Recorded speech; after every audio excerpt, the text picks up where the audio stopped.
I will take the lead then while you get that sorted, Rapture. So for the side of Starfleet... Hold on a minute. I'm not even in the game yet. I just got the map up. Oh. I'm trying to get the actual game to load. I'm looking at the loading screen. Come on. Okay. All right. Talk to me about the SF lineup. Let's do it. So, for the side of Starfleet, Daring, Harugamo, Marceau are your DDs. Then Des Moines, Henri, Nevsky, and a Stalingrad. And then, I like these battleships from the side of getting some variety, Bourgogne and Vermont. And I'll talk about the Vermont after you give us what H is bringing. Bourgogne and Vermont. How interesting. All right. As mentioned, the Hanson brothers, that is literally the team name. H, here to the south, they are fielding a bot. Unfortunately, you see there the Des Moines, but kudos to them. They have continued to play, even though they were only able to field 8 today. They're pulling in a bot, still here, still having a good time. So welcome to King of the Sea, gentlemen. And ladies, potentially. They are fielding Kremlin, Kurfürst, Des Moines, double Moskva, Petropavlovsk, Gearing, and double Shimakaze. And of course, the Des Moines is their bot player. Mm-hmm. Now, one thing I like to talk about, first off, we got the Bourgogne, as you said, and I am still butchering that name, which is a French... Bourgogne. But French battleship, but the Vermont's an interesting choice. So, 40-second reload, but earlier this year, Wargaming did improve the ship in a couple different ways. So this makes it an intriguing choice because it has a really nice dispersion, which means if you land a broadside, that ship's going to go bye-bye on the enemy team. So I'm intrigued to see the choice here, but you do have to deal with the 40-second reload. Sorry. You're fine. No, I'm good. My stupid Stream Deck has done a couple of dumb things today. I got to figure that out. I don't know what's happening there. Anyway, okay. Yeah, no, Bourgogne's had a bit of a buff lately, this year recently, which was surprising because everybody was like, why does this ship need a buff? But she got one, so there we go. Well, the Vermont more so, but yeah. Yeah. Now, Gearing and Shima double teaming the A cap over here. Des Moines radar will not quite, well, it might be able to pick them up. Depends on where they stop. Probably not, because the Des Moines is being forced back off the cap. So that is a bit of a nice tag team there. Backed up by 2 radar cruisers. And so if these guys play this right, H is going to be able to hold A for quite some time. Although I think the Vermont salvo coming in on this Moscow might really hurt. Ooh, that could have been worse. Fortunately. That could have been worse. Those fell short. Shima is 12-kilometer torps over there, Mobetta. The other Shima, Absalon, is running 20 kilometers according to my side mods, which is very intriguing. Okay. That is. There's a whole bunch of those 20-kilometer torps now going out north of C as Nimitz's Moskva has set up right here by the cap. But this is a very bold position that he's probably going to give up a ton of HP to sit here. Just a bit. He's a little too far away from the island. Now, he did spot the Daring, get a little bit of damage on the Daring, but now they're just going to focus you until that Daring gets forced off. And Daring has an easy dodge on all the torps that are coming out. Yep. His Hydro's up. He knows exactly where all of those are. And now, look at the Chad play by this bot, Des Moines. I was just fixing to point this out. Look at the bot Des Moines charging B. He's going to cap B on behalf of Hansen. Look at this. An early cap advantage for the team that's actually playing down a person. And that might end up being very big later in the game because of the fact that it's a cap that you don't think about a lot early on. I mean, he's going to get slapped right there by the Bourgogne, but because he's a French destroyer versus a Des Moines, the Des Moines actually getting some good work out of his guns here. Yeah, and the Bourgogne, I mean, he's used the reload booster. He's only gotten the Des Moines to 38,000, and now the Des Moines is just peppering him with HE, trying to get as much as he can off. He gets a fire on that Bourgogne. That's burning the full length because the DCP's been used. One of the things that when you see people take Bourgogne in competitive play, one of the things that's not talked about enough, or at least I don't talk about enough, is the fact that that ship barely has more HP than a heavy cruiser, right?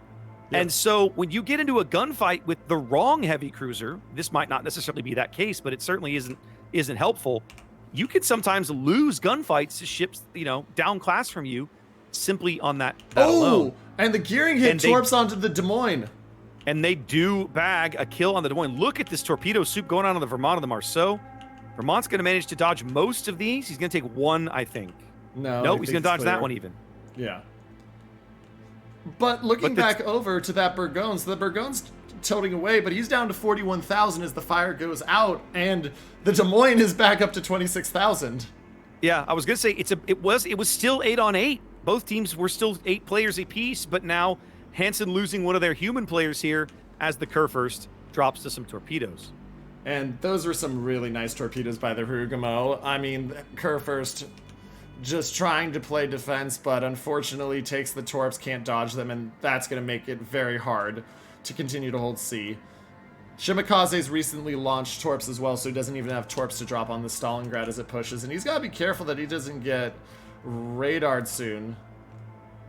Yeah, I think it's inevitable that SF is going to pick up C, right? There's just they have too much firepower over here. All that's left is the Shima and the Moskva. While the Kurfürst was here, you felt like they could deny this push. But with him out, it's not going to happen.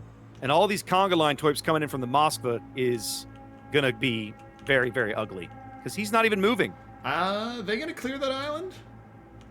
Most of them will. Oh, they are going to clear that island. Yeah, most. He might lose a couple, but most of them are going to clear. Now, the question is, a couple of these are actually going to slide right down the side of the ship, but he's going to take, there's 1, 2, he's going to take at least 3 more. He's going out. Yep. Brilliant conga line torps from Panda's Daring there, and just like that. It's as you said, with the Kurfürst gone, you just can't hold it. No, you can't hold it. It was never going to be a thing. SF bags a kill, but their bot Des Moines still in the game, still doing good work back here. Got more fires burning on the Burgonia as he gets charged by the Kremlin. Yeah. That Rabbit Loco is getting close to going down. Yeah. His heel's not up for another 50 seconds. Another good Kremlin salvo probably will cost him his ship if it's aimed right. Now, I want to draw your attention to the 4 line. Have a look at Baynex's Marceau. That's ballsy. They do finally manage to kill the bot. But man, he's done some good work along the way. Is that a Kremlin with secondary spec? Could be.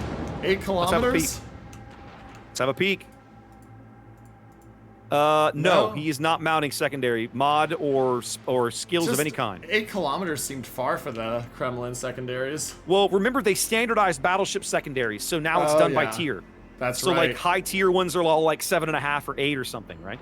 Yeah, you're right. Okay, here comes Harugamo Torps again. Is he going to bag himself a second battleship? I think he's going to bag another battleship. This Kremlin smells blood in the water. He wants this Burgonia booty. I think he's going to get it, but he's going to take like 4 or 5 of these Harugamo Torps in exchange. Yeah. He's going to take at least 2 out of the first salvo, and then probably at least 1 out of the second. Maybe 2 out of the second. No, just the 1. Yeah, just the 1. And a Shimikaze goes down to the Marceau, so it's now a 4-1 ship lead for the side of Starfleet. Stalingrad broadside on this. Oh, that's hurts. Kremlin's now really pinched.